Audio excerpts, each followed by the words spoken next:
Good morning, everyone, and welcome to the November 22nd Sunday service of the Unitarian Universalist Church of St. Petersburg.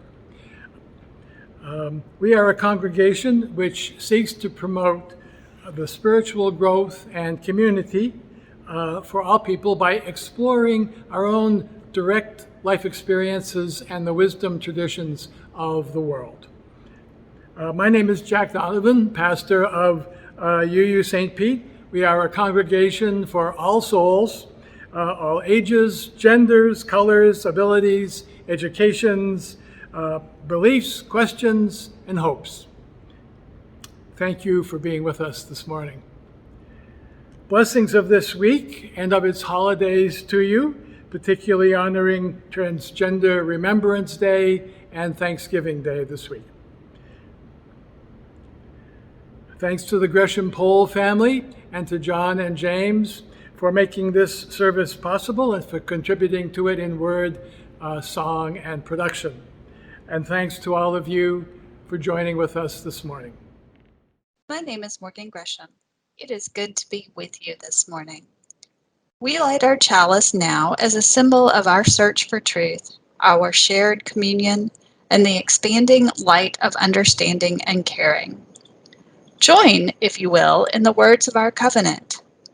Love is the spirit of this church, and service its law. This is our great covenant, to dwell together in peace, to seek the truth in love, and to help one another. Our invocation this morning is from a traditional prayer of thanks from the Mohawk people, as rendered by Indigenous activist Bettina Castanego. We, the people, have gathered, and we see that the cycles of life continue. We have been given the duty to live in balance and harmony with each other and all living things. So now, we bring our minds together as one as we give thanks to each other as people. Now, our minds are one. And together, to our Mother, the Earth, we send thanks for giving us all that we need for a good life. Now, our minds are one. To the waters of the world, we send thanks for quenching our thirst and providing us with strength. Now, our minds are one. To all living things of air and land and water, to the plants and animals, we send thanks for purifying and sustaining and teaching all our generations. Now our minds are one. To the four winds, we send thanks for refreshing and purifying and bringing renewing seasons. Now our minds are one. To our eldest brother, the sun, we send thanks for traveling the sky, lighting new days, sourcing life's fires. Now our minds are one. To our oldest grandmother, the moon, we send thanks for lighting the night, leading the women of the world, governing tides, measuring time, watching over arriving children. Now our minds are one. To the stars spread like jewels across the sky, we send thanks for helping the moonlight, the darkness, guiding us home through the night, bringing dew to our gardens. Now our minds are one.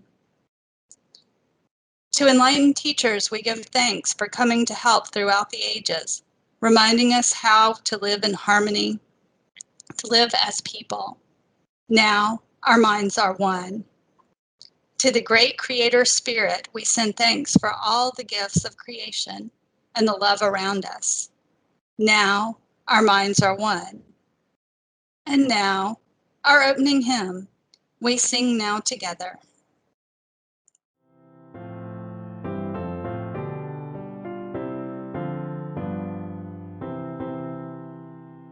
We sing now together our song of thanksgiving, rejoicing in goods which the ages have wrought. for life that enfolds us and helps and heals and holds us and leads beyond the goals which our forebears once sought. We sing of community now in the making, in every far continent, region, and land, with those of all races, all times and names and places. We pledge ourselves in covenant firmly to stand.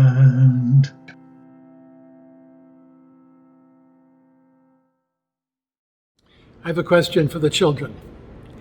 The question is, what is the best thank you ever that you received or that you gave? You might talk about that question of giving thanks at Thanksgiving this year. Didn't Mr. Rogers always say, thank you for being my neighbor? Thank you for being my friend. Could that be the best kind of thank you ever? Remember in the story, The Little Prince, the fox asks the boy to tame him, the little prince to tame him. And the little prince asks, oh, why would I do that? You're a wild fox.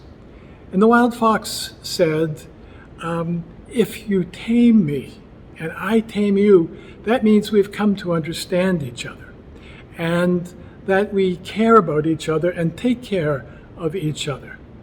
And life will be much happier that way. So they became friends. They tamed each other. They became friends. Now, I've heard of a little girl at a wildlife sanctuary that was near where I grew up and that I visited many times. One day there, she saw a beautiful red fox running across the field that was within the sanctuary. And she asked the caregiver, is it tame? The caregiver said, well, it plays with our dogs, but it has a wild spot inside of it. And the little girl turned to her mom and said, Mommy, I have a wild place inside of me too, and you should know about it. And the mom looked at her and said, I do know, sweetheart, and I love it. I love your wild place. It's the place that you grow from. And they laughed, and they knew they had tamed each other. They loved each other. They cared about each other. I'm thinking also about Officer Hops in the movie Zootopia. She had a big problem to solve, and to do it, she had to make friends with a fox. That's not the usual thing for a bunny. But she and Nick Wilde, the fox, tamed each other. They came to trust each other and care about each other. They really needed to, because it was the only way that they could find to make the animals in Zootopia safe and happy. So they learned to trust each other. They became a team by taming each other, and they were friends. I would ask that the wildness in you becomes friends with the wildness in everything, because they say it is in wildness that the earth is renewed. And I would add that it is in friendship that the world is made happy. So you might talk about those questions. What is the best thank you, the best grace you've ever heard at Thanksgiving, or that you've ever shared with another person? Now, speaking of thank yous, we'll share our joys and concerns. If you have a particular personal joy or concern, anybody in the congregation, that you would like to share today, you can type it into the sidebar on our YouTube screen. And you might share again during coffee hour if you would like. You're always welcome to get in touch with me, and if you'd like to have a joy or a concern shared during the service.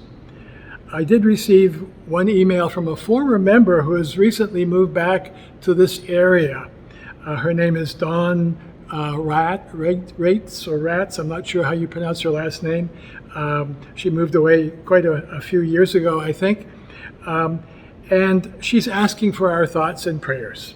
And the stone of remembrance, which I'm going to do right there, because both she and her 11-year-old son, Gabriel, have COVID-19. And she's in the hospital, and Gabriel is with family taking care of him. So if you would please keep Dawn and Gabriel in your prayers. We hope you'll get well very soon, both Dawn and Gabriel. These are very hard times, and I must say how grateful I am that so many of you in our congregation are creating and deepening and maintaining relationships in so many different ways. From wave buys to food collections to collective art projects to phone calls, not to mention our discussion groups and our covenant groups. So thank you, everyone. And now our offering for this morning. To keep our congregation thriving, may we remember our connection to one another. And let us not forget our offerings to support the means to those connections. As you listen to our brief offertory, please click on the I in the upper right-hand corner of your screen to make a contribution. You can also donate by the Give Plus app or on our webpage under the Giving tab, or by sending a check to the church office. Many thanks.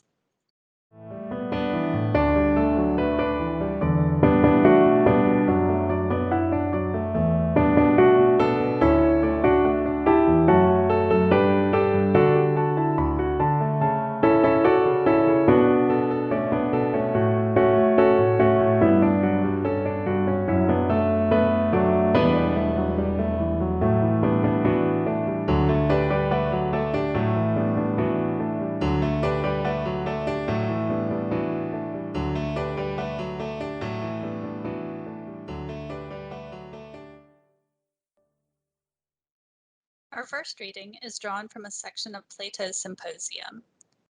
This is the teaching of the Greek priestess Diotima to her student, young Socrates, on the development of great virtue.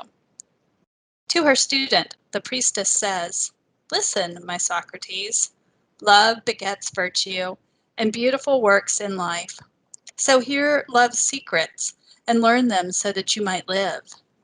First, as young as you are, start with loving a beautiful person, for the God of love empowers those who love. Then, ascend the steps of love, from loving one beautiful person to two, and on to all the beautiful people. Then ascend from beautiful people to beautiful souls, people of virtue. Then ascend from beautiful souls to all souls, because all souls are alike in essence. Then ascend to loving beautiful pursuits and practices of virtue. Then from beautiful pursuits and practices to beautiful understanding, so that by understanding you may come at last to the perfect realization of beauty in its essence, and know at last the perfect beauty of love itself. That, dear Socrates, is life's greatest worth, being absorbed by the beauty of love itself. When you see and love the beautiful things in all things, real virtue grows in you, and you will be the friend of God and as immortal as anyone ever was." Our second reading is from Walden by Henry David Thoreau. I went to the woods because I wished to live deliberately, to front only the essential facts of life, and to see if I could not learn what it had to teach, and not, when I came to die, that I had not lived. I did not wish to live what was not life. Living is so dear. I learned this, at least, by my experiment, that if you have built castles in the air, your work need not be lost. That is where they should be. Now, put the foundations under them. We are building a new way. We are building a new way. We are building a new way, growing stronger every day. We are building a new way. We are working to be free. We are working to be free. We are working to be free of hate and greed and tyranny. We are working to be free. Peace and freedom is our cry. Peace and freedom is our cry. Peace and freedom is our prize. Without these, our world will die. Peace and freedom is our prize.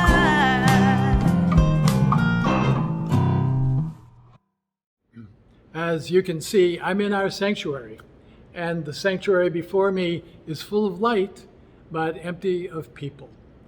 It is a beautiful place for solitude, but it really is missing its people.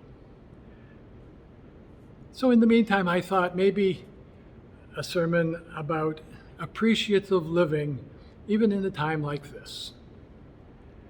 On an Indian summer day years ago, some friends and I drove down to Plymouth Village, first home of the Massachusetts Pilgrims. Alongside the village is a Wampanoag home site. That day, a middle-aged Wampanoag man was our host, and he guided us and others through the home site, and through some history. Before the Europeans, Cape Cod had been inhabited by thousands of Wampanoag people for about 12,000 years since the Ice Age. But in the 3-year period just before the Pilgrims arrived, the whole village of Wampanoag people at the Plymouth site had died from some horrible illness, likely transmitted from earlier contact with European traders and fishermen. It also killed about 90% of the indigenous population all along the northeast Atlantic coast. The Pilgrims arrived from England a year later in 1620 to find an empty village with hundreds of skeletons unburied, and homes empty and farms untended. Their first year there, 50% of the Pilgrims also died, mainly of malnutrition and related problems. Diaries of 2 original Plymouth Pilgrims confirm that despite this, the next fall there was a Thanksgiving feast with Wampanoag people in attendance. The Wampanoag sachem, Massasoit, also appointed an ambassador to reside and work with the Pilgrims, to help them, but also to watch out for them. Our host saw himself as such an ambassador. He was dressed in traditional deerskin garb.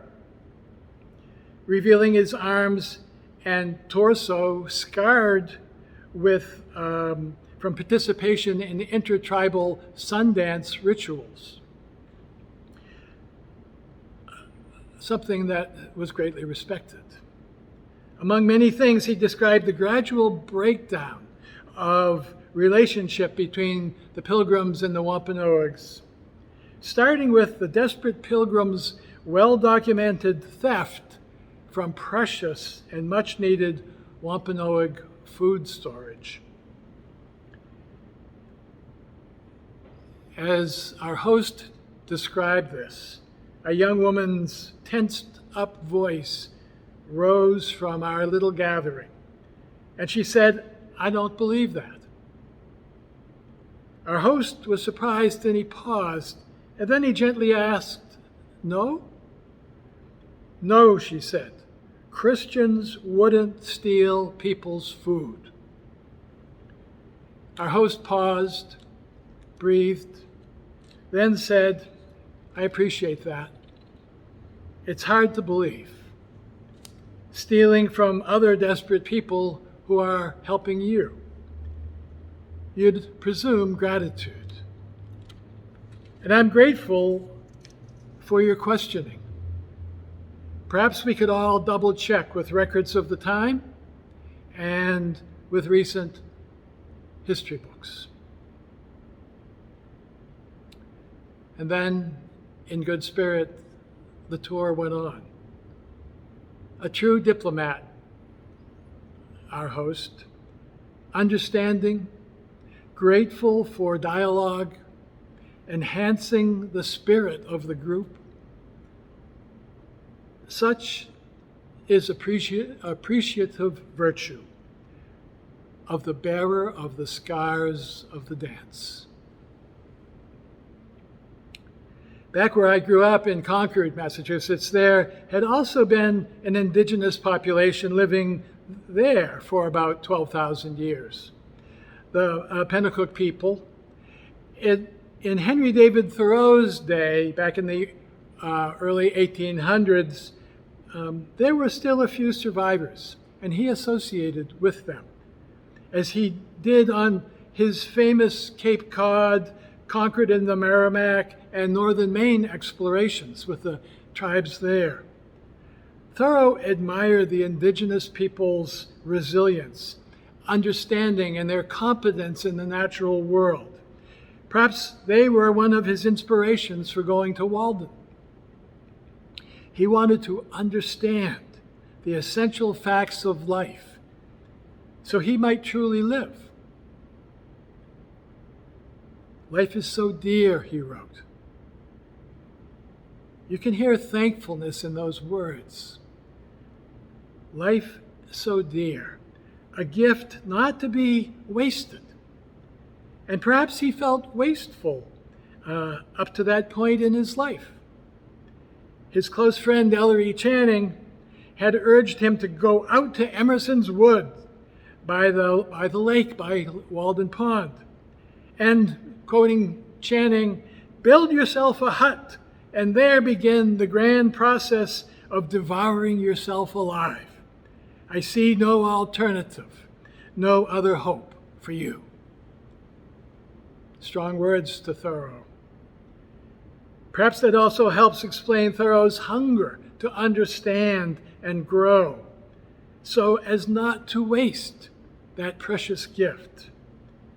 And there at Walden, he did develop a clear vision, a dream under which he built foundations of natural research, and reporting his findings that gave Americans an appreciation of their place in a sacred natural world, to be cherished, to be understood, to be dearly tended to. A couple of weeks ago, the African American Heritage Association in St. Petersburg presented the filmmakers David and Archie Boston and their documentary film about their growing up in St. Petersburg's highly segregated but bustling and vital South Side community in the 1950s and 60s.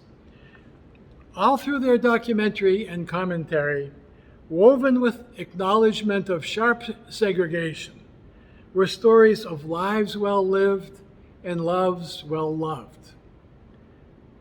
It could have been titled An Appreciation of Our St. Petersburg, about a community of people who were thoughtful in understanding life's deep relational possibilities, thankful for life's joys and companions, and helpful in assisting those joys and those companions become their very best. Though aware that the institution holders of our city have not supported their part of the community, the Boston Brothers' message remained, appreciate your life. Meaning, understand what your life is and can be. Be thankful for every joy and kindness. Help your gifts grow and enhance life with your full devotion. That, I think, is the way, even when obstructed by those not yet able to appreciate. In my three examples, the Wampanoag ambassador, Thoreau in nature, and the Boston Brothers in St. Petersburg, we might see why to commend the word appreciation as a guiding mantra, with its three virtues of thoughtfulness, thankfulness, helpfulness. We might see why Mohawk activist Bettina Castano rendered the traditional prayer of gratitude to the Great Family, as it is used to begin every council meeting. We might see the orienting power of the ancient Greek priestess Diotima's steps to virtue and to fulfillment. When I look at our UU7 principles, I see these three core values throughout the steps of our principles. So is their development, our principles development, these virtues development, an obligation for us? I think rather they are pure gifts, potentials for us to use as we choose and as we are able. Gifts of opportunity to growth in understanding, in celebration, in contribution. It seems to me a universal path, the hero's journey, the great spirit quest, the story of the evolving universe, the timeless, inexhaustible narrative of life. Thoughtfulness, thankfulness, helpfulness. We could call them appreciative living. Without them, we don't get far. But once we're on that way, we're on the way.